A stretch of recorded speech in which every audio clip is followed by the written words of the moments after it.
Olá amigos, meu nome é José Silva, sou advogado previdenciarista em Cachoeiro de Itapemirim, no Espírito Santo, e estou aqui hoje para conversar com vocês sobre direito adquirido por conta da reforma previdenciária. Então, se você tem dúvidas sobre esse assunto, assista o vídeo até o final, porque eu tenho certeza que essas dúvidas serão sanadas. E aí vejam vocês que por conta da reforma previdenciária, muita gente começou a ficar preocupada e com medo de perder o direito à sua aposentadoria, né? E nada melhor do que para explicar essa situação do que falarmos de um caso hipotético, de um caso fictício. Então imagina aí o seu João. Seu João, ele implementou os requisitos para se aposentar por tempo de contribuição antes da reforma, ocorrida no dia 13 de novembro de 2019. Quais eram os requisitos para aposentadoria por tempo de contribuição antes da reforma? Para o homem, 35 anos de contribuição e uma carência mínima de 180 contribuições mensais, ou seja, 15 anos. Eu já expliquei a diferença entre tempo de contribuição e carência em vídeos passados. Não vou aqui adentrar nesse assunto para não estender o vídeo. Vamos falar tão somente de direito adquirido. Mas ele implementou os requisitos para se aposentar e ouviu dizer que com a reforma da Previdência, a aposentadoria por tempo de contribuição iria acabar, que não seria mais possível se aposentar por tempo de contribuição. Daí, com medo, o que ele fez? Antes da reforma, foi lá e requereu o seu benefício de aposentadoria por tempo de contribuição para, segundo ele, garantir esse benefício. E eu digo para vocês que João foi precipitado. E vocês vão entender por que João foi precipitado no decorrer do vídeo, ok? Muito bem. A reforma da Previdência, ela modificou tanto os critérios os requisitos para se aposentar, quanto a forma de cálculo. E, de fato, a reforma da Previdência extinguiu com a aposentadoria por tempo de contribuição. Só que, veja bem, somente para aqueles segurados que se filiarem posteriormente à reforma da Previdência. Sim, para aqueles que se filiaram à Previdência de 13 de novembro de 2019 em diante, não é mais possível a aposentadoria por tempo de contribuição. Por que não é mais possível? Veja bem, o que era a aposentadoria por tempo de contribuição? Era uma aposentadoria que não observava o requisito da idade mínima. Bastava que o segurado atingisse o tempo de contribuição exigido pela lei e a carência necessária, que independente da idade, ele poderia requerer a sua aposentadoria e se aposentar. Hoje, com a reforma da Previdência, nós sabemos que nós temos idade mínima, a exigência de idade mínima, e foi justamente essa exigência de idade mínima que pôs fim à aposentadoria por tempo de contribuição. Mas veja bem, para aquelas pessoas que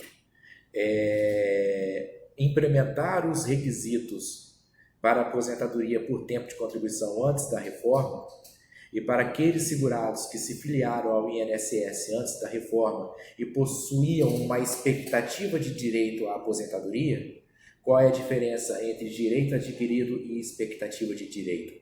Direito adquirido é quando você apresenta todos os requisitos necessários para o exercício daquele direito. E a expectativa de direito é quando você ainda não reuniu os requisitos necessários para o exercício daquele direito, mas estava perto de reunir. Ok? Então, tendo isso em mente, aquele que possui direito adquirido, ele pode se aposentar por tempo de contribuição, independente de ter ocorrido a reforma da Previdência. E o que possuía expectativa de direito também pode se aposentar por tempo de contribuição se observar uma das regras de transição, por exemplo, a regra do pedágio 50%, onde nós sabemos que não prevê idade mínima, mas somente um pedágio de 50% do tempo que faltava para ele se aposentar. Ok? Então veja, João foi precipitado porque ele possuía já o direito adquirido. Pouco importava se ele, o tempo em que ele fosse pedir a aposentadoria, esse direito já estava garantido a ele. Por que esse direito já estava garantido a ele? Porque é uma garantia constitucional, simplesmente isso. O artigo 5º e o inciso, eu não me lembro, mas vai estar aparecendo aqui na tela, o inciso da Constituição diz que a lei não prejudicará o ato jurídico perfeito, o direito adquirido e a coisa julgada. Por que a lei não pode prejudicar o direito adquirido? Por que lei nova não pode retirar o direito adquirido do cidadão? Por uma questão de segurança jurídica. Basicamente isso. O que é segurança jurídica? Não pode, no caso aí, o segurado do INSS, que antes da reforma já apresentou todos os requisitos para se aposentar por tempo de contribuição, ser pego de surpresa pela lei nova e perder esse direito.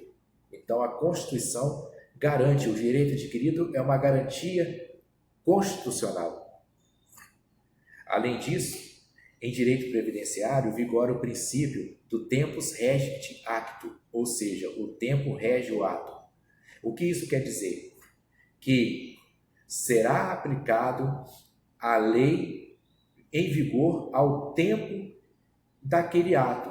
Ou seja, se o João ele implementou os requisitos para se aposentar antes da reforma, vai ser a lei previdenciária em vigor antes da reforma da Previdência que vai ser aplicada a ele, tanto com relação à forma dos requisitos de concessão do benefício, como com relação à forma de cálculo. Ok? E aí veja você que João, ele começou a trabalhar com 20 anos de idade e aos 55 anos de idade, ele atingiu 35 anos de contribuição e também apresentou a carência necessária para se aposentar.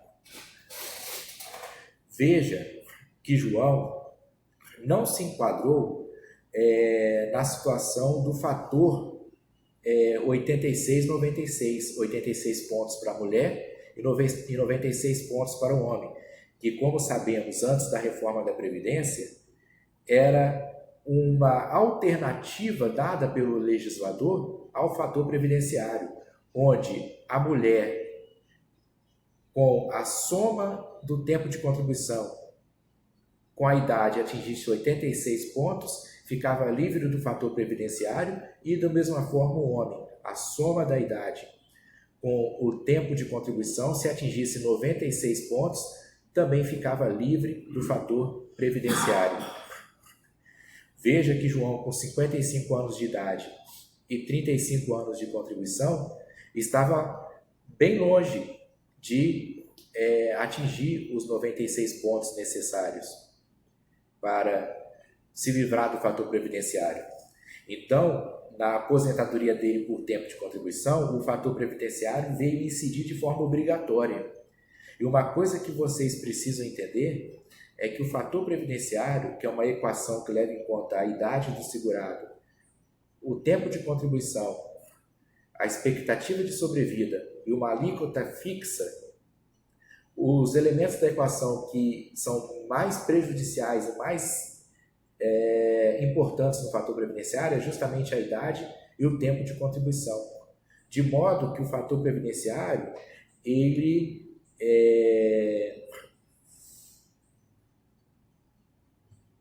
fugiu o nome, o fator previdenciário, ele incentivava, essa é a palavra, a pessoa a contribuir mais e a se aposentar mais tarde. Porque quanto maior a idade, quanto maior o tempo de contribuição, menos o fator previdenciário viria como reduzindo a aposentadoria. Ao contrário, quanto menor a idade, quanto menor o tempo de contribuição, ele vinha como uma pedra de forma a achatar o valor da aposentadoria. Então, tinha situações em que o fator previdenciário, se fosse muito baixo, e era a maioria dos casos, achatava o valor da aposentadoria. Haviam situações em que o fator previdenciário era igual a 1, neutralizava os efeitos desse fator previdenciário e o segurado recebia 100% do valor da aposentadoria, 100% do salário de benefício. E havia situações bem raras, por assim dizer, em que o fator previdenciário poderia até aumentar o valor da aposentadoria. Então, por que o seu João foi precipitado?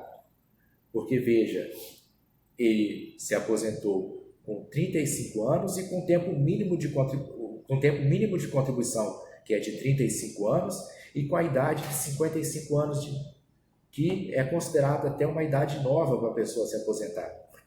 Então, o fator previdenciário na aposentadoria dele veio como uma pedra, de forma a achatar o valor da aposentadoria dele.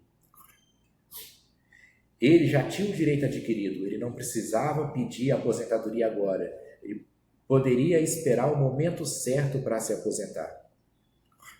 O que o seu João deveria ter feito? Ele deveria ter procurado um advogado especialista em direito previdenciário, que é o profissional que trata justamente dessas causas de aposentadoria, tá? Para verificar o momento certo de se aposentar. Sim, porque nem sempre o fato de você ter atingido os requisitos para se aposentar é o melhor momento para se pedir aquela aposentadoria. Isso até é uma questão de planejamento previdenciário. É claro que no planejamento previdenciário, o advogado vai ter que ver o que o cliente quer. O advogado pode opinar, né? Pode opinar, falar, olha, esse não é um momento muito bom para você se aposentar se você quiser uma aposentadoria com valor um pouco maior, né? Mas se o cliente quiser se aposentar, digamos, para ficar livre do trabalho e não se importar de receber um valor menor, tudo bem. Mas se ele quiser receber um valor maior, né, muitas vezes se aposentar em um determinado momento, o tiro pode sair pela culatra. Então, o advogado especialista em direito previdenciário vai verificar se de fato você possui direito adquirido a receber a aposentadoria nos moldes da lei antiga e qual é o momento oportuno para você pedir essa aposentadoria. Tá? O direito adquirido, ele traz segurança jurídica, você não precisa se preocupar por conta da reforma previdenciária com o fim da aposentadoria por tempo de contribuição ou com a mudança na forma de cálculo de alguma outra aposentadoria. Eu estou falando aqui de aposentadoria por tempo de contribuição porque eu estou usando o exemplo do seu João, para dizer que ele foi precipitado de se aposentar sem ter um planejamento previdenciário, porque o fator previdenciário aqui foi decisivo na diminuição da aposentadoria dele. Mas imagine você também o caso da Maria. O caso da Maria, que possui 60 anos de idade, com uma carência necessária de 180 contribuições mensais, adquiridos antes da reforma da Previdência. Portanto, Maria tem direito adquirido ao quê? A aposentadoria por idade. E aí pouco importa se houve mudança na forma de cálculo da aposentadoria por idade, o que vai ser observado vai ser o cálculo da lei antiga, 80% das maiores contribuições, descartando as 20% menores, desde a competência júri de 94 até o mês imediatamente anterior à data de entrada de requerimento administrativo da aposentadoria, e aí observado aí o coeficiente de 70% aumentando em 1% para cada grupo de 12 contribuições mensais. Então, no mínimo, veja que quem se aposentava por idade antes da reforma da Previdência começava com, no mínimo, 85% do valor da aposentadoria, tendo em vista que já apresentava a carência de 180 contribuições mensais no mínimo. Então, aumentava-se aí mais 15% sobre os 70% que a lei já previa. Ao passo em que o cálculo da aposentadoria por idade com a reforma da Previdência modificou, sendo a média aritmética simples de todo o período contributivo desde julho de 94 até o mês imediatamente anterior à data de entrada de requerimento administrativo, e quando eu falo todo o período contributivo não tem um descarte dos 20% menores, iniciando-se em 60%, aí iniciando-se em 60%, aumentando-se em 2% para cada ano da mulher que ultrapassar 15 anos de contribuição e do homem que ultrapassar 20 anos de contribuição. Então veja que o cálculo ele é pior, mas ela tem direito adquirido porque ela implementou os requisitos para se aposentar por idade antes da reforma da Previdência. Então também aí pouco importa o momento em que ela pedir esse benefício. Se ela pediu o benefício antes da reforma, se ela está pedindo o benefício agora ou se ela vai pedir o benefício em 2040. Esse é o direito adquirido. Você não precisa se preocupar com o tempo em que você vai pedir a sua aposentadoria. Você pode sentar, analisar com calma, ver qual é a melhor situação e se aposentar no momento certo. Ok? É isso que eu tinha para falar. Se vocês gostaram do vídeo, deixe seu like, se inscreva no canal e aperte o sininho das notificações para receber mais vídeos como esses. Ok, galera? Até logo e tchau!